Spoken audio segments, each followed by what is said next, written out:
നന്ദനല്ലേ പണിക്ക് വേണ്ടി ഷർട്ട് മാറ്റാൻ തുടങ്ങുമ്പോഴായിരുന്നു ആ ചോദ്യം കേട്ടത്. നന്ദൻ ഷർട്ട് നേരെയിട്ട് തിരിഞ്ഞു. അപ്പുറത്തെ കമ്പ്യൂട്ടർ ക്ലാസ്സിലെ ടീച്ചറാണ്. അതെ, ആരാ? അവൻ നെറ്റി ചൊളിച്ചു.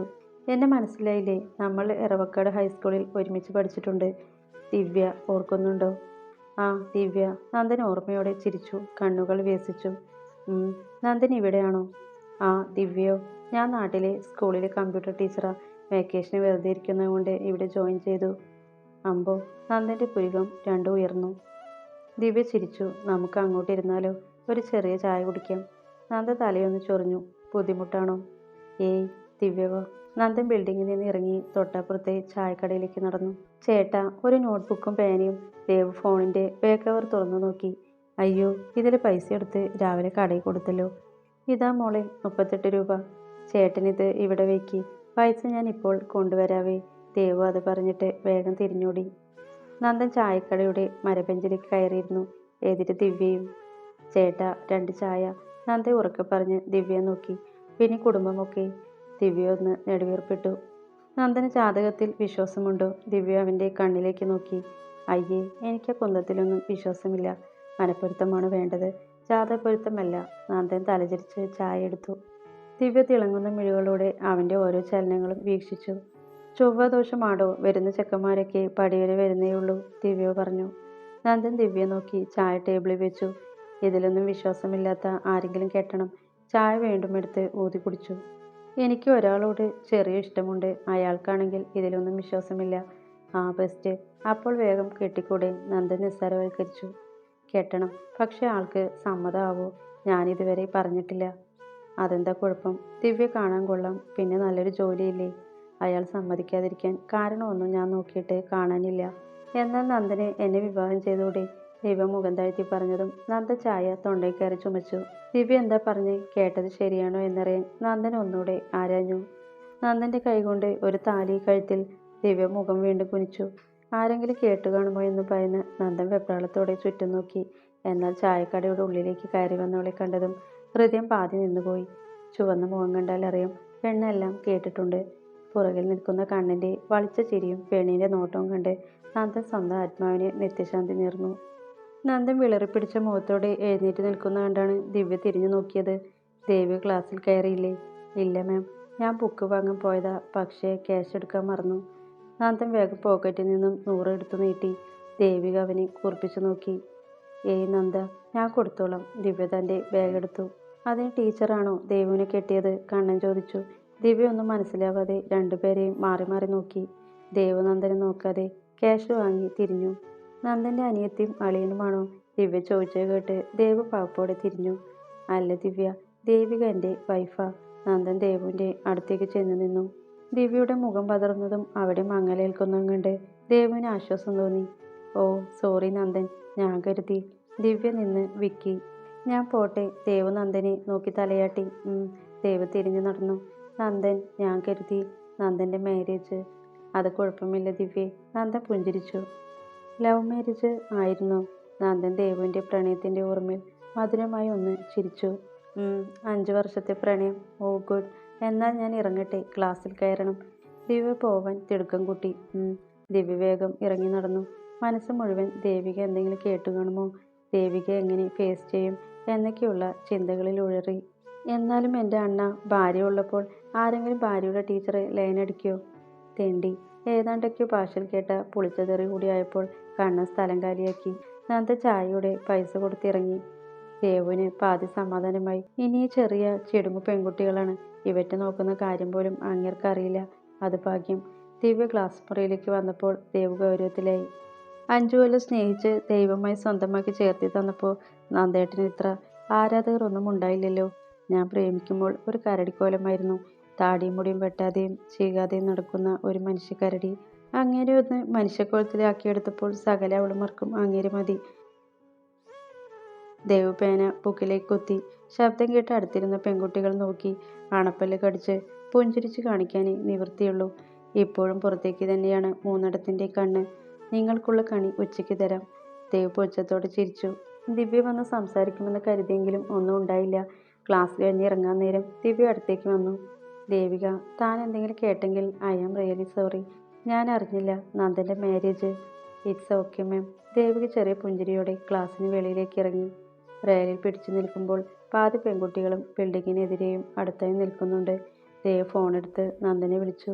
ദേവൂട്ടി എവിടെ? ഇവിടെ ഉള്ളിലുണ്ട്. നീ ഇറങ്ങിയോ? എന്നെ വീട്ടിൽ കൊണ്ടുവിടെ. ഉച്ചയ്ക്ക് ഒരുമിച്ച് കഴിക്കാം. നന്ദൻ സമയം നോക്കി. 12:35. ആ ദേ വരുന്നു. നന്ദൻ ഫോണ് കട്ടാക്കി കണ്ണനോട് കാര്യം പറഞ്ഞു. ദേ പിള്ളേരെ അണ്ണന് വേണമെങ്കിൽ ഒന്നുകൂടെ കണ്ടോ, കെട്ടോള് കൊല്ലാൻ കൊണ്ടുപോവാ. കണ്ണൻ ഉറക്കെ പറഞ്ഞതും അവിടെ കൂട്ടച്ചിരി മുഴങ്ങി. നന്ദൻ ചെറിയ ചിരിയോടെ ഷർട്ട് ധരിച്ച് വണ്ടിയും ചാവിയും എടുത്ത് പുറത്തേക്കിറങ്ങി. ദേവ് മുകളിൽ തന്നെ നിന്ന് നോക്കുന്നുണ്ട്. അവളെ നോക്കിയപ്പോൾ അവൾ വണ്ടിയെടുത്ത് താഴേക്ക് വരാൻ കാണിച്ചു. നന്ദൻ ബൈക്ക് സ്റ്റാർട്ടാക്കി റോഡ് ക്രോസ് ചെയ്ത് ക്ലാസ്സിന് മുന്നിൽ നിന്നു. എല്ലാ പെൺകുട്ടികളും സന്ദേഹത്തോടെ പരസ്പരം നോക്കുന്നുണ്ട്. ദേവ് മെല്ലെ സ്റ്റെപ്പ് ഇറങ്ങി വന്നു. നന്ദൻ്റെ ബൈക്കിന് പുറകിൽ കയറി. എല്ലാവരുടെയും നോട്ടം തങ്ങളിലേക്കാണെന്ന് അറിഞ്ഞപ്പോഴാണ് അവൾക്ക് സമാധാനമായത്. കണ്ണാടിയിലൂടെ നന്ദനെ നോക്കി. അങ്ങേരെ പുറകിൽ വണ്ടി വരുന്നുണ്ടോ എന്നൊക്കെ നോക്കി മെല്ലെ ബൈക്ക് തിരിക്കുന്ന തിരക്കിലാണ്. ദേവ് സമാധാനത്തോടെ അവൻ്റെ പുറത്തേക്ക് ചാരിയിരുന്നു. കുറച്ചു നേരം ചെന്നപ്പോഴാണ് രാവിലെ നടന്ന സംഭവം ഓർത്തത്. വേഗം കുറച്ച് ഗ്യാപ്പിട്ടിരുന്നു. നന്ദൻ അവൾ കാണിക്കുന്നത് കണ്ട് സംശയത്തോടെ നോക്കുന്നുണ്ട്. വീടെത്തിയതും ചാടിയിറങ്ങി. ദേവൂട്ടി വാതിലൊക്കെ തുറക്കുന്ന കോലം കണ്ടപ്പോഴേ നന്ദന് അപാഠം മണത്തു. ദേവൂട്ടി നന്ദൻ അകത്തേക്ക് കയറി. ബുക്ക് ടേബിളിൽ വെച്ച് ഷാൾ വലിച്ചെറിഞ്ഞ് നേരെ അടുക്കളയിലേക്ക് പോയി. ചോറൊക്കെ എടുത്ത് വയ്ക്കുന്ന കണ്ടപ്പോൾ തന്നെ നന്ദൻ ചെയറിലിരുന്നു. ഒരു കാമദേവൻ. നാട്ടിലാണുങ്ങൾ വേറെ ഇല്ലല്ലോ. അതെൻ്റെ കൂടെ പഠിച്ച കുട്ടിയാ. കുട്ടിയല്ല മുത്തി. എന്നെ കൊണ്ട് ഒന്നും പറയിപ്പിക്കണ്ട ദേവു. അവൾ കുറേ നാൾ കൂടി കണ്ടപ്പോൾ ഒരു ചായ കുടിക്കാൻ വിളിച്ചതാ. അപ്പോഴേക്കും നന്ദേട്ടൻ വായും തുറന്ന് വെച്ചുപോയി. അതെന്താ ആദ്യം തന്നെ കല്യാണം കഴിച്ചോ എന്ന് ചോദിച്ചൂടെ? അതുമാത്രം ചോദിക്കാതെ കല്യാണം കഴിക്കട്ടെ എന്ന് എന്തിനാ ചോദിക്കുന്നേ? എൻ്റെ പൊന്നു ദേവൂട്ടി, ഇവിടെ ഗവൺമെൻറ് ജോലിയുള്ള ചെറുക്കന്മാർക്ക് പെണ്ണ് കിട്ടുന്നില്ല. അപ്പോഴും എന്നെപ്പോലെ ഒരു പെയിൻറ് പണിക്കാരന് ഡിഗ്രിക്കാരി, അതും നാട്ടിലെ വില്ലേജ് ഓഫീസറുടെ സുന്ദരി മോള്. നന്ദൻ അവളുടെ കാവിലൊന്ന് കുത്തിക്കൊണ്ട് പാതി കളിയായും കാര്യമായും പറഞ്ഞതും ദേവുവിൻ്റെ ദേഷ്യം അടങ്ങി. കവിളൊക്കെ ചുവന്നു. കൈ കഴുകി കഴിക്കാൻ നോക്ക്, മരുന്നുള്ളതല്ലേ. ദേവ് ശാന്തമായി പറഞ്ഞതും നന്ദൻ ആശ്വാസത്തോടെ ചിരിച്ചു. ഇത്രയേ ഉള്ളൂ. രണ്ടാളും കഴിച്ചുകൊണ്ടിരിക്കുമ്പോഴാണ് നന്ദന് കോൾ വന്നത്. ആ ശരി, ഞാൻ പോയി നോക്കാം. നന്ദൻ വേഗം കഴിച്ച് എഴുന്നേറ്റപ്പോൾ ദേവ് നെറ്റിലൊളിച്ച് നോക്കി. ദേവു, ആശാൻ്റെ ചേച്ചിക്ക് വേദന വന്നെന്ന്, ഞാൻ പോയിട്ട് വരാം. നിക്ക്, ഞാനും വരാം. ദേവ് വേഗം ഫുഡ് കഴിച്ച് എഴുന്നേറ്റ് ഷാളെടുത്തിട്ടുകൊണ്ട് ഡോർ അടയ്ക്കുമ്പോഴേക്കും നന്ദൻ ബൈക്ക് സ്റ്റാർട്ടാക്കിയിരുന്നു. നന്ദൻ വളരെ സ്പീഡിലാണ് പോയത്. ഹോസ്പിറ്റലിൽ എത്തി രണ്ടാളും ധൃതിയിൽ അകത്തേക്ക് കയറി. മാറി നിന്ന മഴ വീണ്ടും തകർത്തു പെയ്യാൻ തുടങ്ങി. ലേബർ റൂമിലേക്ക് നടക്കുമ്പോൾ ആശാൻ്റെ മക്കൾ രണ്ടാളും അവിടെ ഉണ്ടായിരുന്നു. ദേവുവിനെയും നന്ദനെയും കണ്ടതും രണ്ടാളും ഓടി വന്നു. രണ്ടാമത്തവൾ കരച്ചിലോടെ നന്ദനെ വയറ് ചുറ്റിപ്പിടിച്ച് കരഞ്ഞു. മൂത്തവൾ ചെറിയ ഭയത്തോടെ ദേവുവിൻ്റെ തോളിലേക്ക് ചാഞ്ഞു. അവരെ എന്തു പറഞ്ഞ് ആശ്വസിപ്പിക്കുമെന്നറിയാതെ നന്ദനും ദേവും കുഴങ്ങി. രണ്ടാളെയും കസേര പിടിച്ചിരുത്തി ആശ്വസിപ്പിച്ചുകൊണ്ട് ദേവു നന്ദനെ നോക്കി. ഞാൻ ഡോക്ടറെ കണ്ടിട്ട് വരാം. നന്ദൻ എഴുന്നേറ്റു. കുറച്ചു കഴിഞ്ഞാണ് അവൻ തിരിച്ചു വന്നത്. അവൻ്റെ മുഖത്ത് ടെൻഷൻ കണ്ടപ്പോൾ തന്നെ എന്തോ പ്രശ്നമുണ്ടെന്ന് ദേവുവിന് തോന്നി. ജനലിലൂടെ അടിക്കുന്ന മഴത്തുള്ളികൾ നന്ദന് അസഹനീയമായി തോന്നി. ദേവ് മെല്ലെ എഴുന്നേറ്റ് നന്ദൻ്റെ അടുത്തേക്ക് ചെന്നു. എന്താ? ശബ്ദം താഴ്ത്തി മെല്ലെ ചോദിക്കുമ്പോൾ നന്ദൻ നിറകണ്ണാലെ ദേവുവിനെ തലതിരിച്ചു നോക്കി. ചേച്ചി പോയി. കുഞ്ഞിനെ മാത്രമേ കിട്ടിയുള്ളൂ. നന്ദൻ ഇടർച്ചയോടെ പറഞ്ഞപ്പോൾ ദേവു ഞെട്ടലോടെ പുറകിലേക്ക് ചുവട് വെച്ചു പോയി. അവരോട് എങ്ങനെ പറയും? ആശാനോട് എങ്ങനെ പറയും? നന്ദൻ പുറകിലിരിക്കുന്ന ആശാൻ്റെ മക്കളെ നോക്കി. നേഴ്സ് പുറത്തേക്ക് ഇറങ്ങി വന്ന് എന്തോ പറഞ്ഞതും അവർ ഉറക്കെ കരയാൻ തുടങ്ങി. അലറി വിളിച്ച് കരയുമ്പോൾ മൂത്താളുടെ കയ്യിലേക്ക് ടർക്കിൽ പൊതിഞ്ഞ കുഞ്ഞിനെ നേഴ്സ് വെച്ചു കൊടുത്തു. ചേച്ചിയും അനിയത്തിയും കുഞ്ഞിനെ നോക്കി വിങ്ങി പൊട്ടിക്കരഞ്ഞു. ആൺകുട്ടിയാ, നേഴ്സ് പറഞ്ഞപ്പോൾ മൂത്തവൾ കുഞ്ഞിനെ നെറ്റിയിൽ വിതുമ്പലോടെ ചുംബിച്ചു. ദേവ് വേഗം വന്ന് കുഞ്ഞിനെ വാങ്ങി. ഇളറോസ് നിറത്തിലുള്ള കുഞ്ഞ്. അവൻ്റെ കുഞ്ഞു ചുണ്ടുകൾ അമ്മിഞ്ഞക്കായി ദേവുവിൻ്റെ നെഞ്ചിൽ മുഖമുരസി. ദേവുവിൻ്റെ കണ്ണുകൾ നിറഞ്ഞു. നെഞ്ചിൽ വല്ലാത്തൊരു ഭാരം. നന്ദൻ നിറഞ്ഞ കണ്ണുകൾ രണ്ട് കൈ കൊണ്ട് തുടച്ച് അവരുടെ അടുത്തേക്കിരുന്നു. അവരുടെ കരച്ചിലിൻ്റെ ആഴം കൂടി വന്നു. ദേവുവിൻ്റെ കയ്യിലിരുന്ന കുഞ്ഞും തൊണ്ട പൊട്ടുമാറ് ഉച്ചത്തിൽ അലറിക്കരഞ്ഞുകൊണ്ടിരുന്നു. അമ്മയില്ലാതെ തനിച്ച് ഭൂമിയിൽ വരേണ്ടി വന്ന കുഞ്ഞ്. ദേവു അവനെ ഒന്നുകൂടെ നെഞ്ചിലേക്ക് ചേർത്തി പിടിച്ചു. കവിതയുടെ ചെതുക്കി തീ കൊളുത്തുമ്പോൾ മാത്രം ആശാൻ പൊട്ടിക്കരഞ്ഞു. നന്ദന് കണ്ണനുമെല്ലാം ആശാനെ ചേർത്ത് പിടിച്ചിരുന്നു. ദേവു കുഞ്ഞിനെ കയ്യിൽ പിടിച്ച് ആട്ടിക്കൊണ്ടിരിക്കും.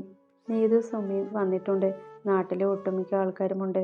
നീതുവാണ് ദേവുവിൻ്റെ കൂടെ കുഞ്ഞിനെ നോക്കാൻ നിന്നത്.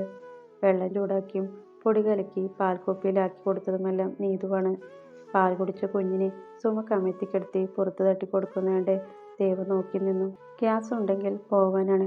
ഇടയ്ക്ക് മാത്രം ഉയർന്നു കേൾക്കുന്ന ധന്യയുടെയും അനിയത്തി ലാവണ്യയുടെയും കരച്ചിൽ. പാവങ്ങൾ തളർന്നു പോയിരുന്നു. കവിതയെ അവസാനമായി കാണാൻ വന്ന സ്നേഹം തളർന്നുപോയി. ഇതുപോലൊരു അവസ്ഥ തനിക്ക് വരുമോ എന്നവൾ ഭയന്നു. അതുകൊണ്ട് ഉടനെ തന്നെ തിരിച്ചുപോയി. വൈകുന്നേരത്തോടെ പലരും തിരിച്ചുപോയി. കുഞ്ഞ് എപ്പോഴും ഉറക്കമാണ്. ഒന്ന് മൂത്രമൊഴിച്ചാൽ മാത്രം എഴുന്നേൽക്കും. അടുത്തു തന്നെ ചൂടുവെള്ളവും പൊടിയും ഉള്ളതുകൊണ്ട് പ്രശ്നമില്ല. പാൽക്കുപ്പിയിൽ പകർത്തി ഉരുക്കി കൊടുത്താൽ മതി. നന്ദന് ഉച്ചയ്ക്ക് കണ്ടതാണ്. ബോഡി കൊണ്ടുവരുന്ന നേരത്ത്. അധികം ബന്ധുക്കളൊന്നും ഇല്ലാത്തതുകൊണ്ട് വേഗം ചിതയിലേക്ക് എടുത്തു. ഹോസ്പിറ്റലിൽ കൊണ്ടുപോയെന്നറിഞ്ഞപ്പോൾ തന്നെ ആശാനും അവിടെ നിന്ന് പുറപ്പെട്ടിരുന്നു. അതുകൊണ്ട് ബോഡി കൊണ്ടുവരുന്ന നേരത്ത് തന്നെ വീട്ടിലെത്താൻ കഴിഞ്ഞു. അയൽക്കാർ ഭക്ഷണം കൊണ്ടുവന്ന് വെച്ചിട്ട് പോയി. ധന്യയും ലാവണ്യയും കരഞ്ഞു തളർന്നിരിപ്പാണ്. അവരെ ഒരുവിധം പറഞ്ഞ് എഴുന്നേൽപ്പിച്ചു കുളിക്കാൻ വിട്ടു. റൂമിലെ കട്ടിലിൽ സുഖമായി ഉറങ്ങുന്ന കുഞ്ഞിനെ നോക്കിയപ്പോൾ ദേവുവിന് നെഞ്ചു വിങ്ങി. അന്ന് നന്ദേട്ടനൊപ്പം ഇവിടെ വന്നപ്പോൾ ഈ കട്ടിലിൽ നാണിച്ചിരുന്ന കവിത ചേച്ചി ഇന്ന് പാതി ചാരമായി മാറിയിരിക്കുന്നു. കവിത ചേച്ചിയുടെ മണമുള്ള മുറി. ദേവുവിന് പേടി തോന്നി. ആ അമ്മയുടെ ആത്മാവ് എങ്ങും പോയി കാണില്ല. ഇവിടെ തന്നെയുണ്ട്, ഈ കുഞ്ഞിൻ്റെ അടുത്ത്. ബെഡിലിരുന്നു കൊണ്ട് കുഞ്ഞിൻ്റെ കാലിൽ ഒന്ന് തഴുകി. ഉറങ്ങിയോ? ശബ്ദം കേട്ട് അവൾ തിരിഞ്ഞു. നന്ദനാണ്. ആകെ ക്ഷീണിച്ച് വശം കെട്ടിട്ടുണ്ട്. വാശിയൊന്നുമില്ല, വയറ് നിറഞ്ഞാൽ മതി. ഞാൻ വീട്ടിൽ പോയി കുളിച്ചിട്ട് നിൻ്റെയും എൻ്റെയും ഡ്രസ്സ് എടുത്തിട്ട് വരാം. കുറച്ച് കൂടുതലെടുത്തോ. എന്താ ഉള്ളിൽ ഭയമുണ്ടെങ്കിലും അവരത്ര വേഗം വിട്ടിട്ട് പോവാൻ ദേവിനെ കൊണ്ട് കഴിയില്ല. നന്ദൻ തലയാട്ടി കട്ടിൽ കിടക്കുന്ന കുഞ്ഞിനെ ഒന്ന് നോക്കി പുറത്തേക്കിറങ്ങി. ധന്യയും ലാവണ്യയും കുളി കഴിഞ്ഞ് വന്നപ്പോൾ അവരെ നിർബന്ധിച്ച് അവരെ 2 പിടി ചോറ് കഴിപ്പിച്ചു. രണ്ടാളും നല്ല കരച്ചിലായിരുന്നു. ആശാ ഹാളിലെ നേരെ തന്നെയുള്ള ചെറിയൊടുങ്ങിയ മുറിയിലുണ്ട്. എന്താ അവൾക്ക് വിളിക്കാൻ തോന്നിയില്ല. ധന്യയും ലാവണ്യയും കുഞ്ഞിനൊപ്പം ബെഡിൽ കിടന്നു. ചേച്ചിമാർ രണ്ടാളും അനിയനെ നോക്കിക്കൊണ്ട് ഇരുവശത്തും കിടക്കുന്നുണ്ട്. അമ്മ ഇന്നലെ ഈ നേരത്ത് ഞങ്ങളുടെ കൂടെ ഉണ്ടായിരുന്നു ചേച്ചി. ഇവൻ്റെ കാര്യം പറഞ്ഞ് അമ്മയെ കുശുപ്പ് കയറ്റി ഞങ്ങൾ പറഞ്ഞു കഴിഞ്ഞതും ധന്യ കരഞ്ഞു. ഒപ്പം ലാവണ്യയും. ദേവ് രണ്ടാളെയും സമാധാനിപ്പിച്ചു ഒരു വിധത്തിൽ കിടത്തി ഉറക്കി. സുധിയുടെയും സുനിയുടെയും ഭാര്യമാരുണ്ട്. അതൊരു ആശ്വാസമാണ്. അവരും കുറച്ചു ദിവസം ഇവിടെ ഉണ്ടാവുമെന്നറിഞ്ഞപ്പോൾ ദേവുവിന് സമാധാനം തോന്നി. ബന്ധുക്കളില്ലാത്തതുകൊണ്ട് അവരെ അവിടെ തന്നെ നിർത്താൻ ആശാന്റെ പിള്ളേർ തീരുമാനിച്ചിട്ടുണ്ട്. നന്ദ ഡ്രസ്സ് എടുത്ത് വന്നപ്പോൾ സുനിയും സുധിയും ഡ്രസ്സ് എടുക്കാൻ പോയി. രാത്രി ഏറെ നേരം വൈകിയാണ് ആശാനെ കഴിക്കാൻ വിളിച്ചത്. ഇത്ര നേരമായിട്ടും കുഞ്ഞിനെ പോലും ശ്രദ്ധിക്കാതെ ഒരേ കരച്ചിലായിരുന്നു. നന്ദനും സുധിയും സുനിയും കണ്ണനും വളരെ നിർബന്ധിച്ചാണ് 2 പിടി വാരിക്കഴിച്ചത്. അപ്പോഴേക്കും മതിയെന്ന് പറഞ്ഞ് തിരികെ പോയി കിടന്നിരുന്നു. പെണ്ണുങ്ങൾ 5 മുറി കിടക്കാൻ തീരുമാനമായി. ചേച്ചിമാർക്ക് നടുവിലായി കുഞ്ഞനിയൻ ബെഡിൽ കിടന്നു. ബാക്കി 3 താഴെ പായയിലും. കഷ്ടം തന്നെയല്ലേ. സുധിയുടെ ഭാര്യ രമ്യ ഒന്ന് ചെരിഞ്ഞു കിടന്നു. വിധി അല്ലാതെന്ത്.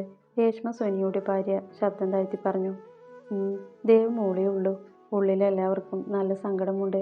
ഒരു മൂത്ത ചേച്ചിയുടെ സ്ഥാനത്തായിരുന്നു കവിത. ദേവുവിൻ്റെ ഫോണ് വൈബ്രേഷൻ ആയപ്പോൾ അവളെടുത്ത് നോക്കി. നന്ദൻ വിളിക്കുന്നതാണ്. എന്താ നന്ദേട്ടാ? ശബ്ദം വളരെ താഴ്ന്നു പോയി. ഒന്ന് പുറത്തേക്ക് വാ. ഫോൺ കട്ടായി. ദേവു എഴുന്നേറ്റു. നന്ദേട്ടനാണോ ദേവികെ? രമ്യ ചോദിച്ചു. ഞാനിപ്പോൾ വരാം. അവരൊന്ന് മൂളി. ദേവ് മെല്ലെ മുറ്റത്തേക്ക് ഇറങ്ങി. നീല ഷീറ്റ് മുകളിൽ വലിച്ചു കെട്ടിയിട്ടുണ്ട്. അവിടെ ഇവിടെയൊക്കെയായി കുറച്ച് കസേരകളും. ഒരു മൂലയ്ക്ക് സുധിയും സുനിയും കണ്ണനും കൂടെ കുറച്ച് ചെക്കന്മാരുമുണ്ട്. അവൾ നന്ദനെ നോക്കി. മുറ്റത്തിൻ്റെ വലതുഭാഗത്ത് ഇരുട്ടിലേക്ക് നോക്കി. പിന്നിൽ കൈകെട്ടി തിരിഞ്ഞു നിൽക്കുന്നുണ്ട്. നന്ദേട്ടാ. ദേവ് ചേറി പിടിച്ചു നിന്നു. നന്ദൻ തിരിഞ്ഞു നോക്കി. ഇരിക്കെ. നന്ദനും എതിരെ ഇരുന്നു. ദേവു അവൻ നീട്ടിയ ചേറിലിരുന്നു. നന്ദന് എന്തോ പറയാനുണ്ടെന്ന് തോന്നി അവൾക്ക്. എന്നാൽ പറയാൻ ഒരു മടിയുള്ള പോലെ. നന്ദൻ തല താഴ്ത്തി പിടിച്ചുകൊണ്ട് നെറ്റിയിൽ വിരലൊഴിഞ്ഞു. എന്താ നന്ദേട്ടാ? അത് മരണ വീടല്ലേ ദേവു. പൈസയ്ക്ക് ആവശ്യമുണ്ട്. 2 ആഴ്ചയെങ്കിലും നിൽക്കണ്ടേ? 11 കഴിഞ്ഞാൽ തിരിച്ചു പോവാം. അതുവരെ വീട്ടിലാണ് നന്ദേട്ട. അലമാരിയിലുണ്ട്. ദേവു അവൻ്റെ കണ്ണിലേക്ക് ഉറ്റുനോക്കി. നന്ദൻ അവളുടെ കൈ പിടിച്ചു. നിനക്ക് കുറെ വാങ്ങിത്തരണമെന്നുണ്ട്. ഈ കടമൊന്നു കഴിഞ്ഞാൽ രാജകുമാരിയെ പോലെ നോക്കണമെന്നുണ്ട്. പക്ഷെ പറ്റുന്നില്ലടി. ഒന്ന് കഴിഞ്ഞാൽ ഒന്ന്. അതുപോലെ ഓരോ ബുദ്ധിമുട്ട് വരുന്നു. നിന്നെ ആശ്രയിക്കേണ്ട അവസ്ഥയായി എനിക്ക്. നിന്റെ അച്ഛൻ നിനക്ക് വാങ്ങിത്തന്നതൊക്കെ എൻ്റെ ആവശ്യങ്ങൾക്ക് എടുക്കുമ്പോൾ എനിക്ക് നല്ല സങ്കടമുണ്ട് ദേവു. സാരില്ല. സ്വർണം നമുക്ക് പിന്നെ വാങ്ങാം. അതിലും വലുതല്ലേ ആവശ്യങ്ങൾ. അത് നടക്കട്ടെ. പിന്നെ ഇത് എൻ്റെ അച്ഛൻ്റെ ഒന്നുമല്ല, എൻ്റെ മൂത്ത അമ്മായിയുടെയാ. ആ അമ്മായി മരിച്ചുപോയി. നന്ദൻ അവളുടെ മുഖം കണ്ട് പാതി ആശ്വാസം തോന്നി. അമ്മയെപ്പോലെ സ്നേഹിച്ച ചേച്ചിയാണ് ഇല്ലാതായിരിക്കുന്നത്. ആകെ തകർന്നു പോയിരുന്നു. പക്ഷെ ദേവുവിൻ്റെ മുഖം പാതി ആശ്വാസം നൽകുന്നുണ്ട്. നാളെ പോയി എടുക്ക്, ദേവു പറഞ്ഞു. നീ കഴിച്ചോ? നന്ദേട്ടനോ? ഇല്ല, അവന്മാർ പിന്നെ കഴിക്കാമെന്ന് പറഞ്ഞു. മറക്കാതെ കഴിക്ക്. നാളെ ഇനി ടൗണിലൊക്കെ പോകേണ്ടതല്ലേ? പോയി കിടന്നു. ദേവു തലയാട്ടി തിരിഞ്ഞു നടന്നു. മുറിയിലെത്തിയപ്പോൾ കുഞ്ഞ് ഉണർന്നിട്ടുണ്ട്. രമ്യയുടെ കയ്യിലാണ്. രേഷ്മ വേഗം പൊടി കലർത്തുന്നുണ്ട്. ധൃതി പിടിക്കേണ്ട രേഷ്മ ചേച്ചി. വെള്ളം തുളുമ്പിയപ്പോൾ ദേവു വേഗം വന്നു. പിള്ളേരെ എഴുന്നേൽക്കണ്ടെന്ന് കരുതിയ ഇപ്പോഴല്ലേ രണ്ടൊന്ന് ഉറങ്ങിയത്, രേഷ്മ പറഞ്ഞു. രേഷ്മ പാൽക്കുപ്പി രമ്യയ്ക്ക് കൊടുത്തു. അത് കുഞ്ഞിൻ്റെ ചുണ്ടിൽ മുട്ടിച്ചപ്പോൾ അവൻ ആർത്തിയോടെ കുടിക്കുന്നു കണ്ട് മൂന്നാളുടെയും കണ്ണു നിറഞ്ഞു. രമ്യ ചുണ്ടുകൂട്ടി പിടിച്ചു. ദേവ് കണ്ണു നിറച്ച് പായയിലിരുന്നു. അടുത്ത് രേഷ്മയും.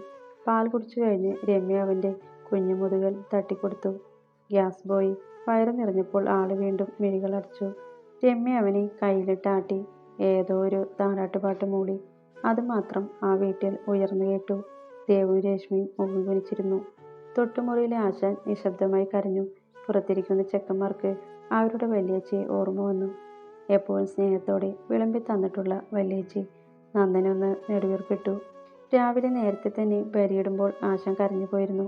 നന്ദനെ ഒപ്പം ചേർത്ത് പിടിച്ചു നിന്നെങ്കിലും കണ്ണുകൾ നിറഞ്ഞുപോയി. വീട്ടിൽ പോകാൻ വൈകിയതുകൊണ്ട് ടൗണിൽ പോകാനും വൈകി. അതുകൊണ്ട് കഴിക്കാനും നിന്നില്ല. രാവിലെ ഉപ്പുമാവായിരുന്നു. രേഷ്മയും ദേവും കൂടിയാണ് ഭക്ഷണം വെച്ചത്. രമ്യ കുഞ്ഞിനെ നോക്കിയതുകൊണ്ട് രാവിലെ കുറച്ചു നേരം കൂടി മയങ്ങി. നന്ദൻ അവളുടെ വള പണയം വയ്ക്കുമ്പോൾ സങ്കടം തോന്നി. ഇതിപ്പോൾ മൂന്നാമത്തെ വളയാണ്. ഒന്ന് നെടുവീർപ്പിട്ട് തിരിഞ്ഞപ്പോൾ പിന്നിൽ ശോഭയെ കണ്ടത്. നന്ദൻ ഞെട്ടിപ്പോയിരുന്നു. ഓ, അവളുടെ സ്വർണം വെച്ചാണല്ലേ നീ ജീവിക്കുന്നേ? അന്നേ പറഞ്ഞത് അവളോട്. നിന്നെപ്പോലെയുള്ള തെണ്ടികളെ സ്നേഹിച്ചു കൂടെ ജീവിക്കാൻ വന്നാൽ ഇതാവും അവസ്ഥയെന്ന്. നിനക്കെന്താ? അവളുടെ അച്ഛൻ കഷ്ടപ്പെട്ട് ഉണ്ടാക്കിയ സ്വർണമല്ലേ? ഉളുപ്പുണ്ടോടെ നിനക്ക്? എൻ്റെ ഏട്ടൻ കൊടുത്ത സ്ത്രീധനത്തിൽ നിന്ന് പുട്ടടിക്കാൻ തെണ്ടിപ്പരിച്ച. ശോഭ നീട്ടിയൊന്ന് തുപ്പി. ജ്വല്ലറി കൂടി നിന്നവരെല്ലാം നന്ദനെ തന്നെ നോക്കുന്നുണ്ടായിരുന്നു. ശോഭ പറയുന്ന ഓരോ വാക്കും മുള്ളു പോലെ അവൻ്റെ മനസ്സിൽ കുത്തിത്തറച്ചു. അത് തനിക്ക് അർഹതപ്പെട്ടതാണെന്നുള്ള ചിന്ത ഉള്ളതുകൊണ്ട് തിരിച്ചൊന്നും പറയാനും പോയില്ല. അപമാനം കൊണ്ട് ശരീരം പോഞ്ഞു. എന്താ ഇവിടെ? ശബ്ദം കേട്ട് ശോഭ നോക്കിയപ്പോൾ പതറിപ്പോയി. അന്ന് നന്ദൻ്റെ കല്യാണം നടത്തിക്കൊടുത്ത SI ആണ്. ഒന്നുമില്ല സാറേ, ഞങ്ങൾ ചുമ്മാ. ശോഭ പതർച്ചയോടെ ചിരിക്കാൻ ശ്രമിച്ചു. ആ പോവാൻ നോക്ക്. ശോഭ നന്ദനെ ഒന്ന് നോക്കിയിട്ട് സ്ഥലം കാലിയാക്കി. നന്ദൻ, എന്തോടെ എന്തു പറ്റി? SI ചുറ്റും നോക്കി. വാ. നന്ദനെ കൈ പിടിച്ച് അയാൾ പുറത്തേക്ക് കൊണ്ടുപോയി. കോഫി ഷോപ്പിലിരിക്കുമ്പോൾ നന്ദന് മുഖം ഉയർത്താനേ കഴിഞ്ഞില്ല. നന്ദൻ.